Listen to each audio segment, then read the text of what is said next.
Hello everyone, I'm Natasha, and today I'm going to be shedding light on some diverse authors.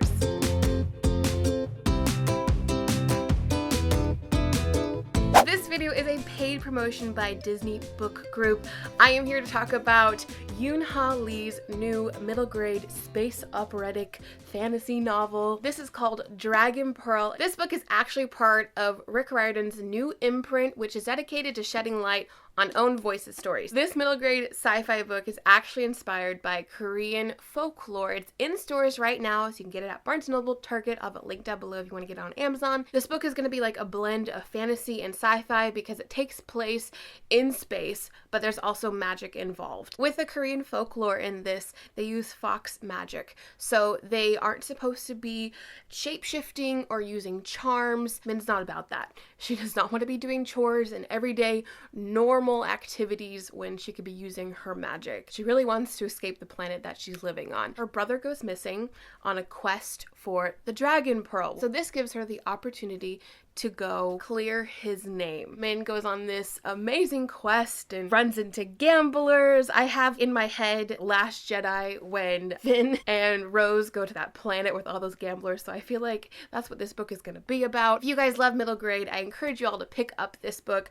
I'm a big fan of space operas, and I haven't read a middle grade book in a while, aside from Harry Potter, which I'm reading right now. I think it's going to be quite lighthearted as the character is 13 years old and very family oriented. Like I said, I'm going to be shedding light on diverse authors and more importantly, own voices authors, because I think if you don't surround yourself with people who are different and if you don't surround yourself with a written word that is different, you will never be able to grow as a human. So I think shedding light on diversity and own voices authors is an incredibly important movement, and I'm so happy to be talking about that. Let's go into some diverse authors that I think you guys should also be reading. Thank you so much to Disney Book Group for sponsoring this video. So when I think about diverse authors, the first author that comes to mind is a dear friend of mine.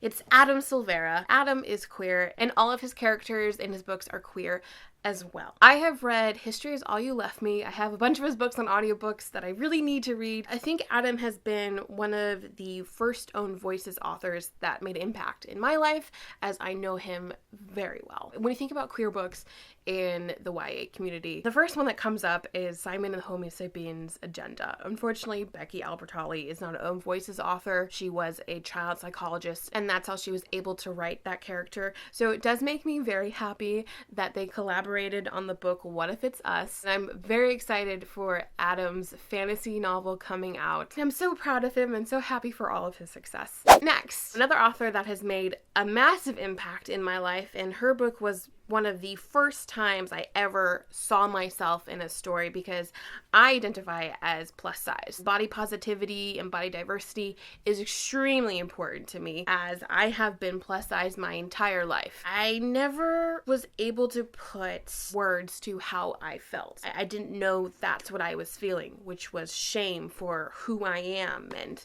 how I was built, because I have no control over that. I'm talking about Julie Murphy, which is the first time I ever read myself in a book. Julie Murphy identifies as plus size. Not only with that, uses the word fat, and fat is not a bad word. The first time I ever realized that was when I read Dumplin'. Julie Murphy also identifies as bi, if you did not know that. Her other book, Ramona Blue, is a queer book as well. I was researching like plus size authors, and there's only two people that really came to my mind, or three. So Julie Murphy, Rainbow Rowell, and then Leigh Bardugo. Julie started out writing plus size characters. Rainbow didn't have a plus size character until Eleanor in Park, and then Leigh didn't have a plus size character in her books until Six of Crows. I can't imagine being who you are and not feeling comfortable enough to write something that you know. I applaud all of these authors, especially the people in the YA community who are making waves, because you're changing how younger people think. Moving on down my list, another author that I truly love and I truly adore, and she's also one of Rick Riordan's authors in his imprint, which is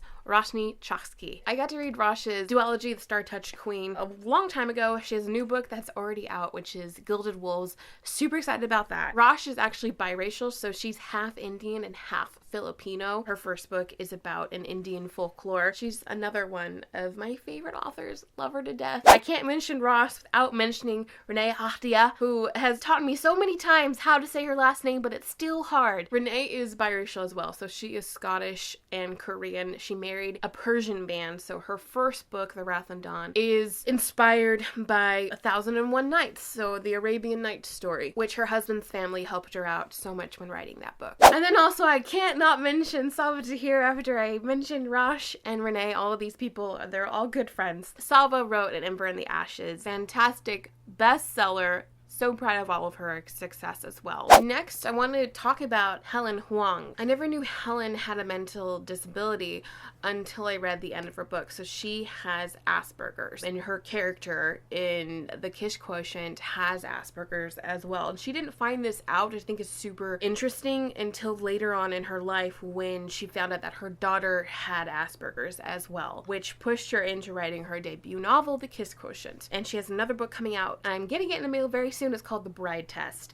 Very excited about this. Another queer author book that I loved, I read it 2017, was I Hate Everyone But You by Gabby Dunn and Allison Raskin. Now, Gabby Dunn is a queer YouTuber turned author, and then her friend, who is Jewish, they wrote a book together. It's about finding yourself, finding who you are, because we follow two girls who enter into college, and one is finding her sexual identity, and the other friend, again, is finding her sexual identity. It is all like typed out in emails and texts, so you're just kind of getting the words. You're not really getting to go inside the characters' heads, but you get to see it from an outside perspective, which, such a good book. Totally recommend it. And my last two authors who have been making waves this year in the cinema sphere, Jenny Han and Angie Thomas. Jenny Han is in Own Voices, and so is Angie, author. Jenny Han wrote To All the Boys I Loved Before. Angie Thomas wrote The Hate You Give, and both of these ladies had movies come out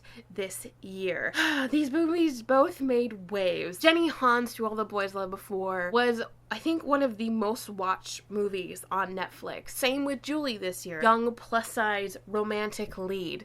How awesome, how amazing. Angie Thomas is The Hate You Give, shedding light on Black Lives Matter. We all have to take a moment to think about 2018 and think about wide releases, Netflix, like one of the most watched films. Oh, it's just, I love it. It's so wonderful, and I'm so happy for all these people and all their success. There's so many other authors that I could have mentioned in this video. Please leave your favorite diverse authors down below, and maybe a book that you read that you first and finally saw yourself in it. What was that book for you? I'm looking forward to reading at some point where it's just normal. It's just the norm to have a plus size love interest where, you know, we aren't always talking about her size or about a character's race. I'm so looking forward to that time. Hopefully we will get there. I think we will. I really hope so. Thank you all for watching. I'm Natasha. I'll see you all in the future. Keep calm and fangirl on. Bye!